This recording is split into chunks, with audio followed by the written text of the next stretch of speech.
Hey everybody, it's River Bear here with little always Ava, and we wanted to make a quick video for you guys today. Ava is one of the bravest and strongest little ladies I've ever met, and I have the distinct pleasure of being her mom, and she makes me so proud every single day. And this week we came across a new situation where she faced down the ridiculous tyranny that's been sweeping the globe lately with all these mandates and ridiculous stipulations about masks and vaccinations and all that. A few months ago, we enrolled her, Diving Bear and I enrolled her in tumbling classes, and she's been loving them. And she's been so patient with herself, and she's been working so hard. She was super excited, so we just went and signed her up for the next season, the spring season of gymnastics class. And she was really excited because she was going to be able to do gymnastics instead of tumbling. So she was going to get on the balance beam and try out the bars and all that great stuff. And keep working on all of the other awesome things she's been working on. What's your favorite thing that was at tumbling? It's where we get to do back bend. Very cool. Kickovers. Nice. Oh, like your back walkovers? Yeah. Practicing those. That was cool. And she was getting really super good at those. So this week, we went to go to tumbling on Wednesday night. And she likes to be a big girl and go in and check herself in while I park. So I went to drop her off by the door. And there were big signs all over the door with yellow highlighter all over them, saying effective 12 or whatever, 22, everyone over the age of 5 was required to wear a mask to enter the building. And as a family, we made a decision very early on that we were not going to mask up. We're not complying. We're not complying one bit. We were going to follow the beautiful example of many people before us who fought for our rights, and we were going to be civilly disobedient. And that was going to be our way of standing up to this. And there's other ways that we do that as well, where we try to be outspoken and verbal about how we feel and educate people when we can, but we do our best. So our general policy overall is unless it was necessary to our survival, we were not going to wear a mask. So if we walk into a grocery store and they told us we had to wear a mask, what do? We say we don't wear masks, and then we walk away. Absolutely. And then we go find a new place to shop at, and then we give them our business. And most of the time that means shopping local, which is great. We're supporting, the local economy. So I went to drop Ava off at gymnastics. I saw the signs on the door. She's pretty good at reading, but I don't know if she could really tell what they said, and I could, so I waited. I pulled into a parking spot right in front of the door, and I wanted to see what would happen. I wanted to give her the opportunity at 6 3/4 years old to handle this herself. And almost 7. Almost 7, yes. And so she went inside, and then, do you want to tell them what happened? And then they asked me if I had a mask, and I said no. And then they gave me one in the back. And then I said we don't wear masks.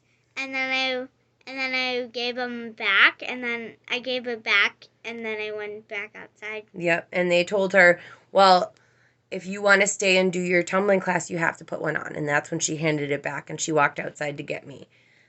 Guess what? Most adults don't do that. Most humans don't do that. They walk into a store and somebody says, oh, you need to put a mask on. I see it all the time. I work in a restaurant. For a while, our policy was you would not be able to enter the restaurant without a mask on. And so, day in and day out, people would take the mask that was handed to them, slap it on their face, walk 3 feet to a table, sit down, and take it off. Makes absolutely no sense. Completely pointless. Aside from the fact that, the best study that I've read so far has been out of Denmark that masks don't actually do anything. So there's that. I mean, whatever. But we've seen it constantly. People riding in cars by themselves with masks on their faces, being told that they have to put one on, and then being willing to do that whether they believe in it or not. And that's the difference between ideas and principles, right? And it's something that we've worked really hard to instill in Ava, leading by example. Ideas. I don't like the idea of a mask. I don't want to put a mask on my face. I don't think they work. Well, guess what? When someone tells you you have to wear a mask I encountered it with hockey. They tell you have to wear a mask in the hockey rink. You can't use the locker rooms. You have to get changed in the parking lot or drive there in your hockey gear. That's absurd. I am not going to strip down in a parking lot to put on hockey gear, nor am I going to drive in my car with my gear on. It's ridiculous. I'm not going to put a mask on to walk 10 feet to a table. But the moment that the things that we think we need or that we enjoy or that we put a premium on, the moment that those are threatened by something like wearing a mask, what do 99% of people do? Well, I really want to go get a beer, so I'm going to put a mask on.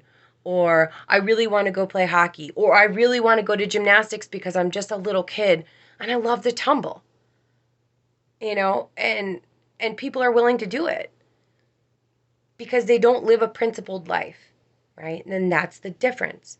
You do not compromise your principles. Compromising ideas, that's a different story.